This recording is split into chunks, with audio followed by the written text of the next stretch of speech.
তোর চোখত পানি নেই, লাখত পানি। দেশের জন্য আমি কি করি, আমার কোনো কিছু দরকার নেই, আমার বাপ নেই। হায় হায় রে, মেয়া মানুষের বোঝা বড় দায় বারে। এই হাসিনা যে অভিনয় শিখাছে বুঝলেন, হাসিনা ওই আবার কি করে, এই একটা টিস্যু লাই, ওর চোখত কিন্তু পানি নেই, ওর লাখত পানি।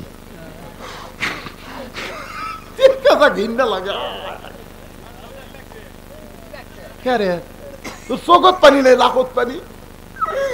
দেশের জন্য আমি কি করি, আমার কোনো কিছু দরকার নেই, আমার বাপ নেই। তোর কিছুই লাগবে না, এক আনুমানিক চুন্নি থেকে যে রূপপুর জেলা, ওখান থেকেই এই শালার বেটা হাসিনা আর ওর বোন তিনজন মিলে 55,000 কোটি টাকা এক জায়গার থেকে মারছে, এক জায়গার থেকে। কথা কন না কেন, কথা কন না কেন? তিমা প্রান্তরে আল্লাহ নবী সাহাবীদের নিয়ে ওয়াজ করতেছেন, এমন সময় নবীর চোখ দিয়ে দর দর করে পানি পড়তেছে।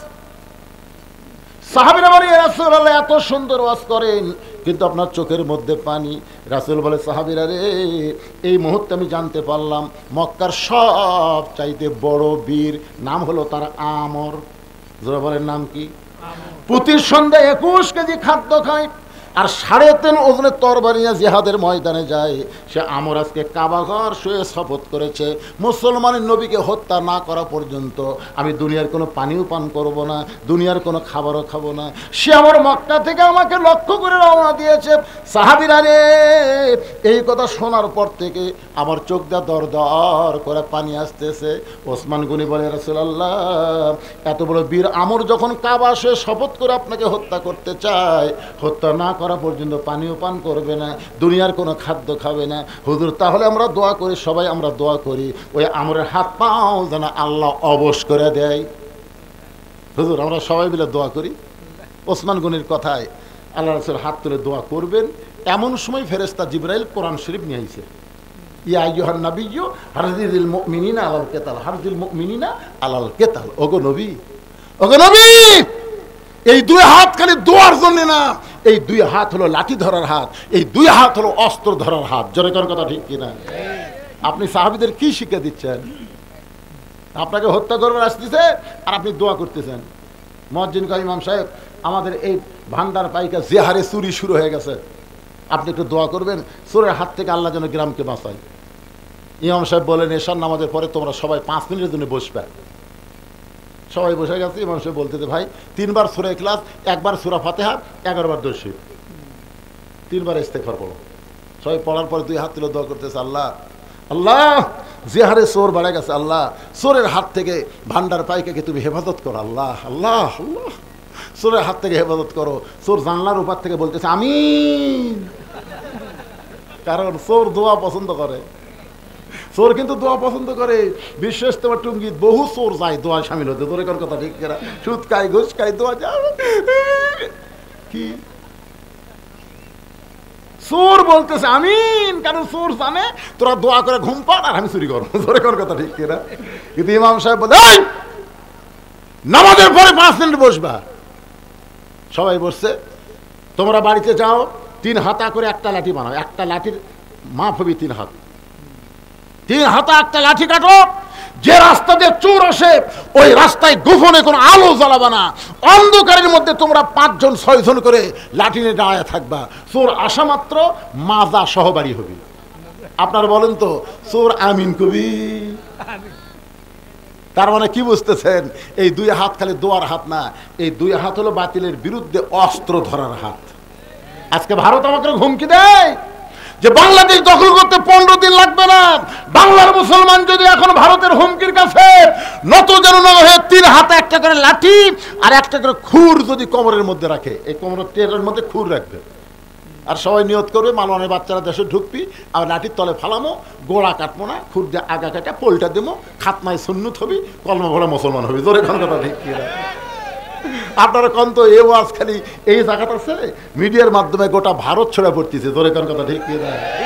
ভারত কবি যাবো না রে, বদুশির যে ওয়াজ করছে বাবা, সব বন্ধ হবে, সব বন্ধ হবে। ভাই আছে কিছুদিন পরে একটা টিভির একটা ঝোঁকার টিভি নেই, বাংলাদেশ নয়, বাংলাদেশ নয়।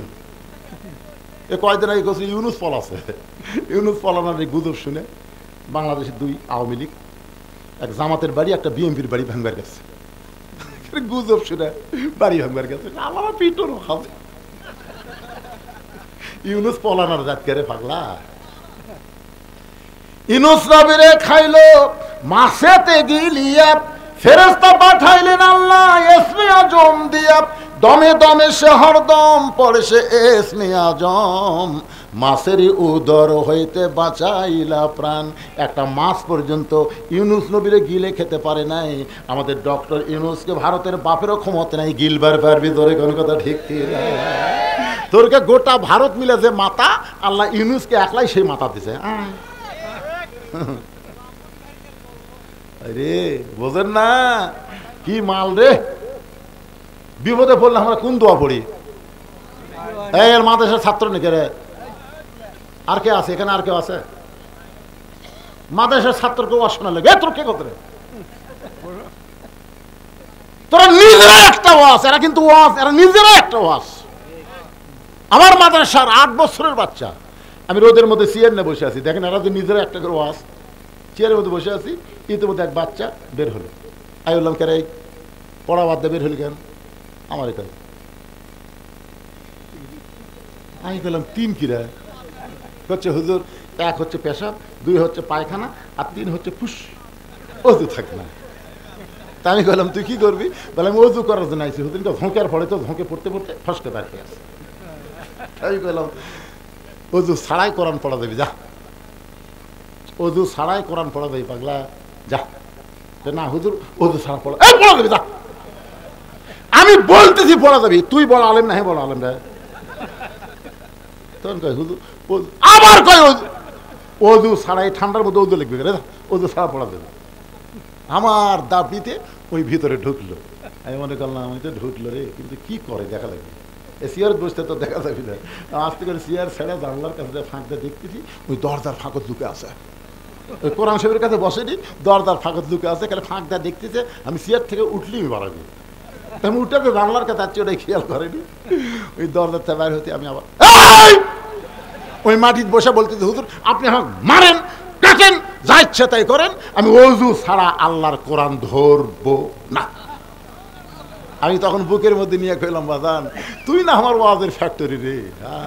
হয় না রাখি যারা মাদ্রাসাত পড়ে তারা এক একজন এক একটা কোরআনের ফ্যাক্টরি। ধরে কোন কথা ঠিক কিনা?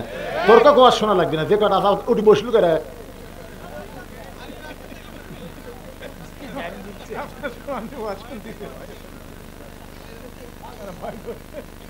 ভয় নাই বাবা, দাও সকালবেলা পড়া লাগবে না, সবক দেওয়া লাগবে না, রাত্রে ওয়াজ সুন্দর চুরি করে যাচ্ছে হুজুর তো আসবে দিবে লোক লোক করে আইছে। তাহলে বসলে সামনে এসে বসা লাগবে, সাইডে থাকলে হবে না। আর যদি যাও তোমাকে ছুটি দেওয়া আছে। কি বিরক্ত হচ্ছেন? কি হোক সবার ওয়াজ আসতেছে, একটু মনোযোগ দিয়ে শুনবেন। আল্লাহর নবী যেই মাত্র দোয়া করবার চাইছে, এমন সময় আল্লাহ তাআলা কোরআনের আয়াত নাজিল করেছে। এটা দোয়ার আয়াত না, এটা হলো জিহাদের আয়াত। ইয়া আইয়ুহান নাবিয়্যু হারজিল মুমিনিনা আলাল কিতাল। হার্স মানে সৈন্য, সৈন্য। আপনার সাহাবীদেরকে আপনি সৈন্য হিসেবে গড়ে তোলেন। সঙ্গে সঙ্গে নবী দোয়া বাদ দিয়ে বললেন, এই সাহাবীরা তোমাদের মধ্যে এমন কি কেউ আছো যে মহাবীর আমর আমার কাছে আসার আগেই ওই আমরের সামনে দাঁড়াবা, এমন কি কেউ আছো? প্রত্যেকটা সাহাবী মাথা নিচু করে চিন্তা করতেছে, প্রতি সন্ধ্যায় 21 কেজি খায়, আমরা বছরেও তা খাই না। একটা সাহাবী বছরে যা না খাই প্রতি সন্ধ্যায় খায়, তাহলে 3 সন্ধ্যা 63 কেজি। আর যে তরবারি নিয়ে যুদ্ধ করে, তরবারির ওজন হলো 3.5 মণ। তাহলে আর দেহ কত বড় রে। সবাই যখন চিন্তা করতেছে কি করি কি করি, এমন সময় পিছন থেকে হযরত আলী নাম আছে, মাত্র 13 বছর বয়স। কয় বছর? মাত্র 13 বছরের বাচ্চা হযরত আলী বলতেছে, হুজুর ওই আমরের সামনে আমি দাঁড়াবার চাই। রাসূল বলেন, বস বস। বয়স হয়নি, খালি ফসফস। আল্লাহ রাসূল বলেন, সাহাবীরা রে ওই মহাবীর আমর কিন্তু আসতেছে। ওই মহাবীর আমর আমি নবীর কাছে আসার আগে তার সামনে কে দাঁড়াবার পারবা? শট করে আলী দাঁড়ায় বলতেছে, রাসূলুল্লাহ আমি আমরের সামনে দাঁড়াবার চাই। আল্লাহ রাসূল বলেন আয়। এবার আর বসতে বলে না, আয়। হযরত আলী যখন নবীর সামনে দাঁড়াইছে, রাসূল বলে আলী তুই আমার আপন চাচাতো ভাই।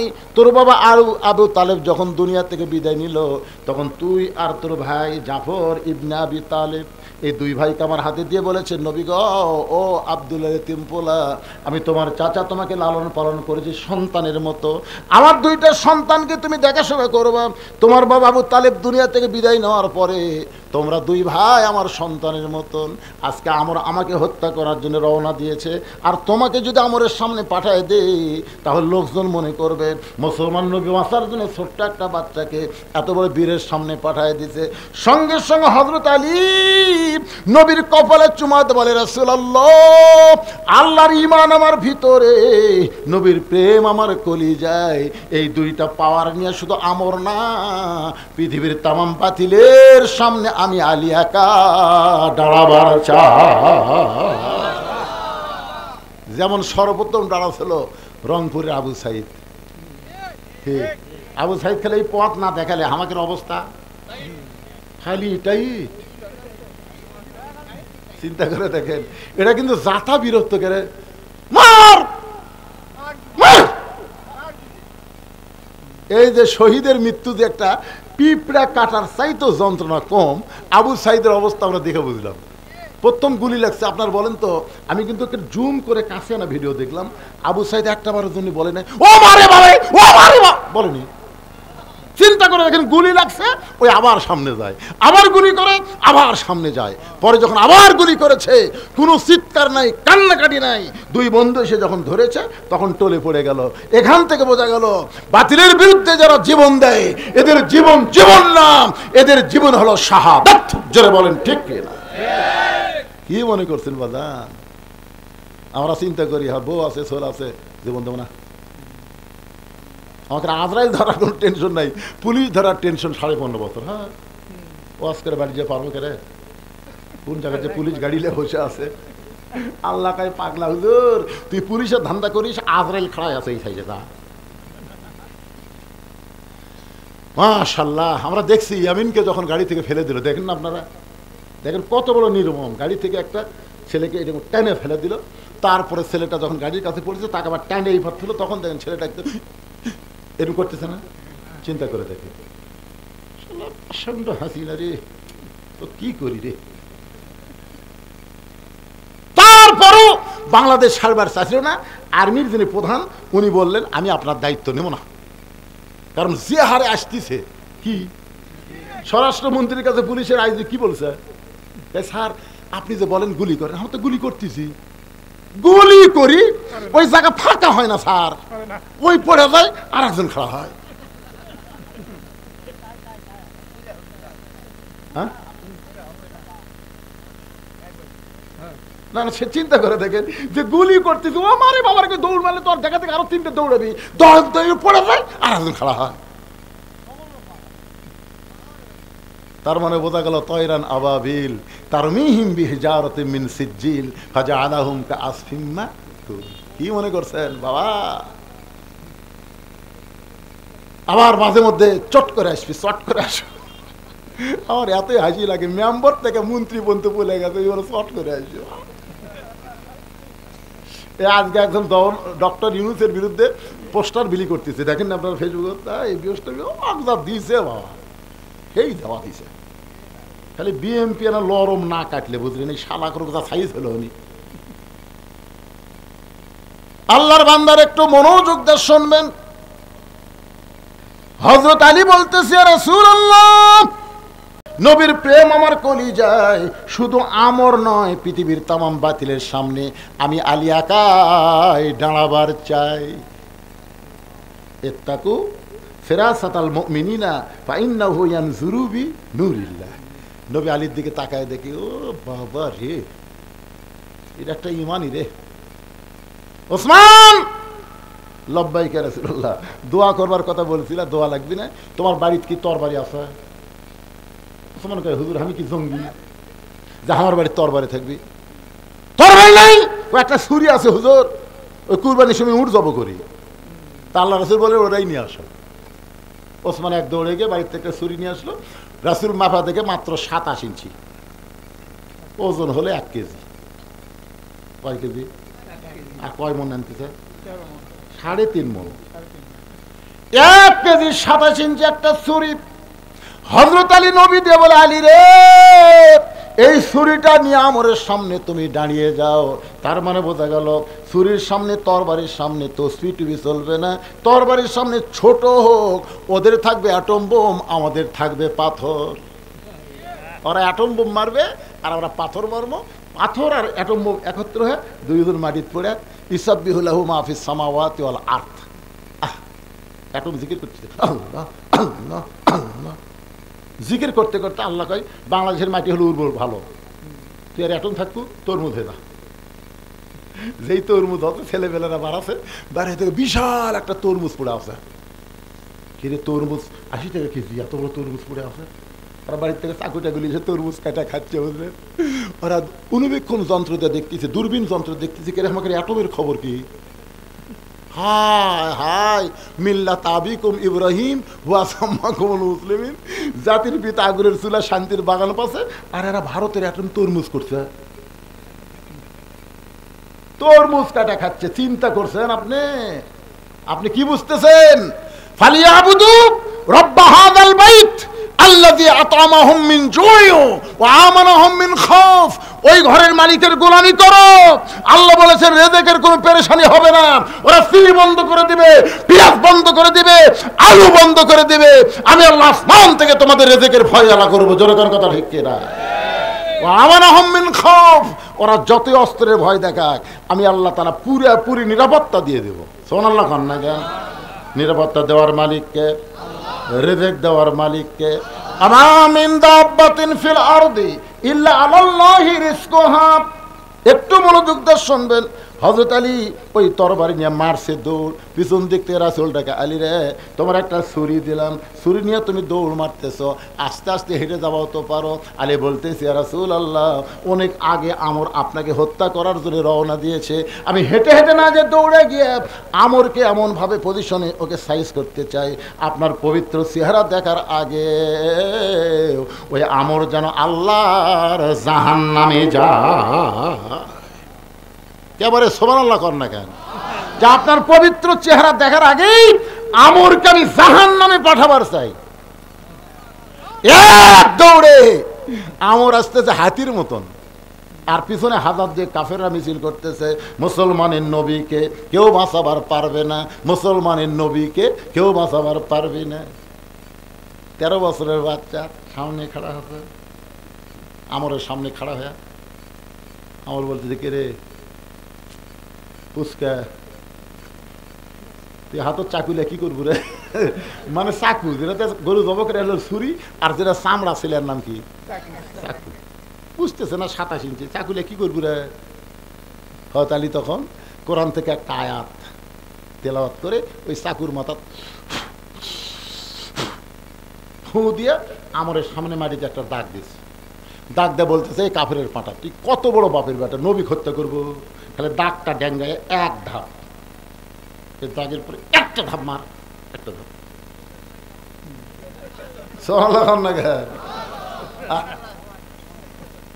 না কি বুঝতেছেন? আল্লাহর কোরআনের পাওয়ার আছে না নাই? ওই শরীরের সামনে আয়াতটা পরে ফুঁক দিয়ে মাটির উপর একটা দাগ দিয়ে বলতেছে, রে কাফেরের পাটা, কত বড় বাপের বেটা, আল্লাহ নবী তো হত্যা করা দূরের কথা, এই দাগটা ড্যাঙ্গায় খালি এক ধাপ সামনে যা।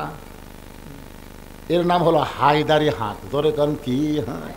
রাসূল বলেছেন, আমার আলী যখন হায়দারি হাঁক দেয়, ওই হাঁকে আল্লাহর আরশের মধ্যে কম্পন ধরে যায়। মুসলমান এরকম একটা হাঁক হুঁক থাকার দরকার আছে না নাই? আছে। কে আপনি ফজর নামাজ পড়েন, আপনার আইডিয়া পড়ে না? কে রে বাপ? বাবা, ও আব্বা, আপনি একে একে ফজর পড়েন, আপনার ছেলে পড়ে না কেন? আপনি কেমন মরদ মানুষ এশার নামাজ মসজিদে পড়েন আর আপনার বউ স্টার জলসা জি বাংলা দেখে কেন? কি হায়দারে হাঁক নাই? আছেন না নাই? মারছেন কোনোদিন? মারছেন? আপনি তো লেবাসু মার্কা স্বামী, লন্ডেস মার্কা। মায়েরা পর্দার অন্তরে যারা বসে আছেন, কিছুক্ষণ পরে আপনাদের ওয়াজ আসতেছে, কারণ হোসেন বলবে আমার মা শুধু খাতুনে জান্নাত না, আমার মা হলো ফাতেমাতুজ জোহরা। আছে না নাই? এক নম্বর হলো আমার নানা শুধু বিশ্ব নবী না, আমার নানা হলো বিশ্ব নেতা। আমার বাবা শুধু বিশ্ব আলেম না, আমার বাবা হলো বিশ্ব বীর। এই বিশ্ব বীরের উপর কথা বলতেছি। এই ছেলে পেলে মনোযোগ দিয়ে শুনতেছ আর হ, তুই কত বড় বাপের বেটা। ডাকটা ডেঙে এক ধাপ সামনে যাব, সঙ্গে সঙ্গে হযরত আলীর এই হায়দারে হাঁক শুনে আমরের দেহ খালি থর থর করে কাঁপতিছে, এরকম কাঁপতিছে। সমস্ত কাফেরা বলে মারেন মারেন। একটা ছোট্ট বাচ্চা আপনার পথ আটকাই দিল, আর আপনি এত বড় তরবারি কান্দর থিয়া কি করেন? মারেন।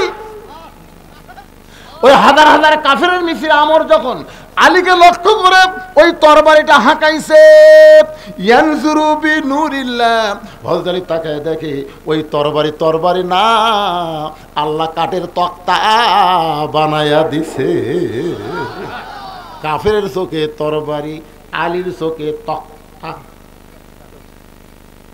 ভারতের চোখে অ্যাটম বোম, বাংলাদেশের মুসলমানের চোখে তরমুজ। ফেরাউনের চোখে সাগর, মুসার চোখে রাস্তা। যারা ঘর কথা ঠিক কিনা? ফেরাউনকে সামনে সাগর, মুসা কয় আল্লাহ, ফেরাউন হোক সাগর দেখায়, আল্লাহকে লাঠি নাই, মার বাড়ি। এক বাড়িতে 12 লাইন রাস্তা। সুবহানাল্লাহ কর না কেন? এখন আপনার বলেন, তরবারি যদি তক্তা দেখবার পাই, তার কিরকম সাহস হয়? আমার হাতত আছে রে কি 22 ইঞ্চি হোক, কিন্তু কি কথা কর না কেন? আর আমার হাতত কি 1 লাখ হাইজামে 1 লাখ তক্তার উপরে উঠে বিসমিল্লাহ কয়া 22 ইঞ্চি, আমরের ঘাড়ও 22 ইঞ্চি, ছুরিও 22 ইঞ্চি, খাপের খাপ মুনতাজের বাপ, খাপে খাপ মুনতাজের বাপ, খালি 22-22 মিল হয়েছে, কেবল এরকম ঠেকাইছে।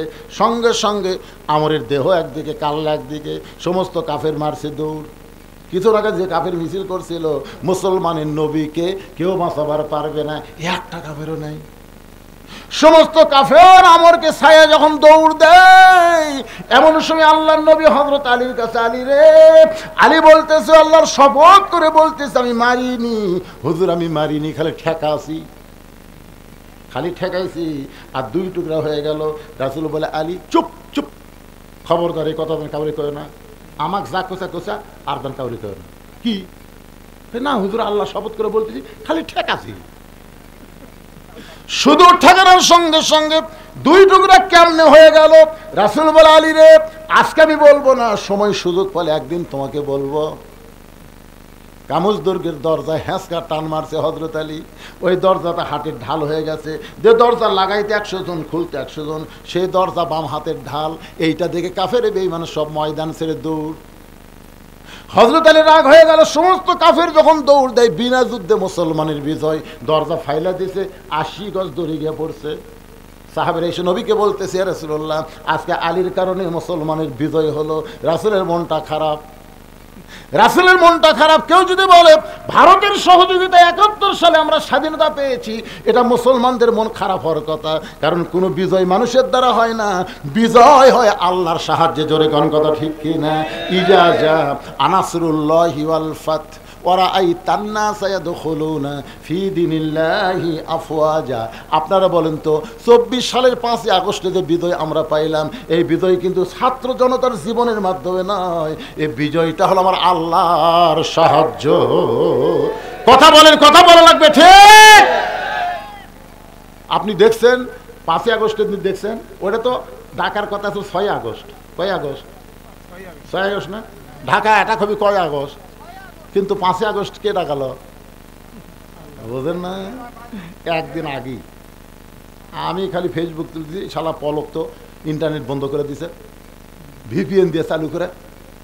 12টা পর্যন্ত একটা লোকও ঢাকাত নেই। এই দিনের 12টা পর্যন্ত একটা লোকও ঢাকাত নেই। আমি চিন্তা করলাম, কে রে,